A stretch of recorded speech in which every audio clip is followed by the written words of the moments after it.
আম্মা আমাকে একটু নুডলস বানিয়ে দিবে? হ্যাঁ, করে দিব তো। তাহলে সব কিছু রেডি করি। তাহলে চলো। শুরু হলো দুই মা আর ছেলে রাত্রে নুডলস রান্না। এই সময় কিন্তু এখনও তার বাবা আসে নাই, প্রায় বাজে রাত 12টা। এই সময় আমাকে সে বলছে মা আমাকে একটু নুডলস রান্না করে দেবে। তার মানে তার মনটা খুঁতখুত করছে যে সে এখন কিছু খাবে। তো দুই মা আর ছেলে চলে গেলাম নুডলস বানাতে। আমি কিন্তু তার বাবার জন্যও রান্না করব।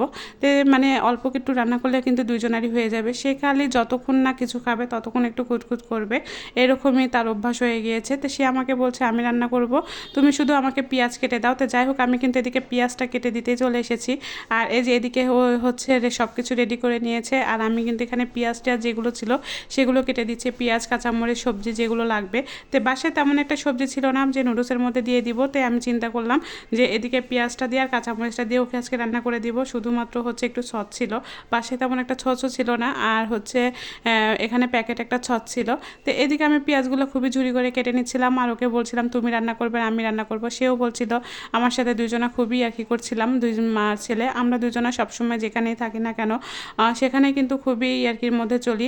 আর আমরা মা আর ছেলে কখনোই বোঝা যায় না। সে আমার কাছে সাথে মানে সবসময় ফ্রেন্ডলি কথা বলে। আর এদিকে আমি হচ্ছে ডিমগুলো দিয়ে দিচ্ছিলাম, যে ওকে বললাম তুমি করো।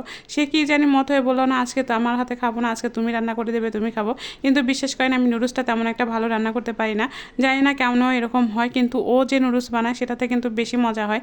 কিন্তু আজকে চেষ্টা করলাম একটু ভালো করে বানাইতে, তারপরেও কিন্তু পারলাম না। একটু সবজি দিয়ে হলে হয়তো আরও বেশি ভালো হতো। এদিকে সে আমাকে বলছে মা পেঁয়াজটা ধুয়ে নিয়েছো, তারপরে এত কালো কেন?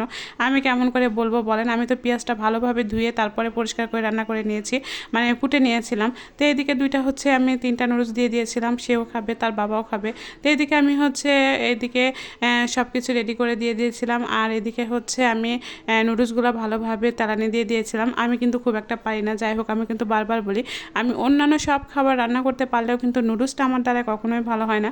আমি নিজেও জানি না কেন এরকম হয়, কিন্তু আমার মায়ের হাতে নুডলস বা আমার ছেলের হাতে নুডলস খেতে কিন্তু খুবই আমার মজা লাগে। আমি নিজেও বুঝতে পারি না যে আমার হাতে নুডলসটা কেন এতটা মানে বাজে হয়। আজকে যে খুবই বাজে হয়েছিল তা কিন্তু না, ভালোই হয়েছিল। যাই হোক, এখানে নুডলসের মশলাটা দিয়ে দিলাম, আর আগে থেকে যে ডিমটা ভাজা ছিল সেগুলোও কিন্তু দিয়ে দিলাম। আর এদিকে ডিম ভাজিটা দিয়ে দেওয়ার পরে কিন্তু ভালোই লাগে। কিন্তু আমার মাকে দেখেছি সবসময় সিদ্ধ ডিম ইউজ করতে, কিন্তু আমি এখানে সিদ্ধ ডিমটা দিই নাই, কারণ আমার ছেলে খেতে চায় না। তো সাথে অল্প একটু ছচ ছিল, মানে 2টা প্যাকেট ছিল, সেটাও দিয়ে দিলাম। আর ও তো নুডলসের সাথে এমনি একটু সস খেতে বেশি পছন্দ করে।